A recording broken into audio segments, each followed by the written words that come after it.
This morning I want to share with you some words of encouragement, and I mean real encouragement. In the book of Genesis, a lot of us all know the story about Joseph and his dream and how his brothers felt about him and what his brothers did to him. They had decided to throw him in a pit. They had decided to then sell him into slavery, and they took his coat that his father gave him, covered it in animal's blood, and took it back to his father. And that's where I want to take us to right now, because I want you to think about the word meanwhile while we are talking about this. How often is it that when things are presented before our eyes, the things that our physical eyes can see, that we are just like, without a doubt, this is going to be the worst case scenario. I don't know about you, but my mind races and goes crazy.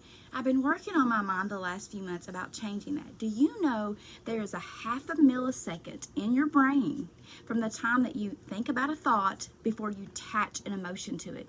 And science says that once you attach an emotion to that thought, it's almost impossible to turn it around. So are we going to think about the worst case scenario, or could we possibly think about the God case scenario? In Genesis chapter 37, it says that Israel was so distraught. He was just so torn up. And he says, in 33, he says, he knew it and said, "It is my son's coat. A wild beast has devoured him. Joseph has without a doubt been torn into pieces."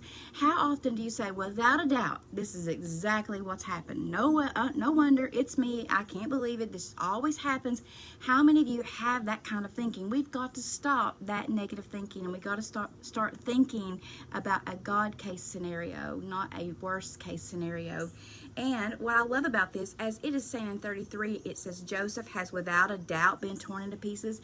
That is because Israel, his father, was looking at the coat covered in blood, the very thing his physical eyes could see, not knowing in his heart and mind and soul what God could be doing. Sometimes we cannot allow what we see, what we hear, what we feel, what we touch to determine the outcome of a situation. We have to look beyond the physical and think about the spiritual. And here's what I love. In verse 36, it says, meanwhile. So meanwhile, all this is going on. Israel is so distraught. He doesn't even want to be comforted. He is really mourning the death of his son. But the scripture says, meanwhile, while all this is going on over here, while you are falling apart because of what you see, while you are coming undone because of what you see, meanwhile, God is doing something else. And it says, meanwhile, the Midianites sold him in Egypt to Potiphar, an officer of Pharaoh, and a captain of the guard. When Joseph had a dream, he had a purpose in his heart. What his purpose was, the providence of God was stepping in here. When they put him in the pit, do you know it was beside the main highway where these merchants would come and go? Joseph was simply placed in a pit to be set there for transportation to his place for his purpose. Sometimes if you find yourself in a pit, don't say, woe is me, but think, what is going to be? And here's a couple of things that I wrote down about this. In Genesis 37:33, when it says, Joseph without a doubt was torn to pieces. Israel, his father, was falling apart, but Joseph's life was falling into place. Sometimes when things are going on and we feel like we're falling apart, really it is things falling into place. It's just not the way we want it to, or there's pain involved and we don't want to focus on what could be happening forward instead of what's happening now. And then it says that what had been lost, what Israel had lost, it was really being loosed. Think about what's going on in your life right now.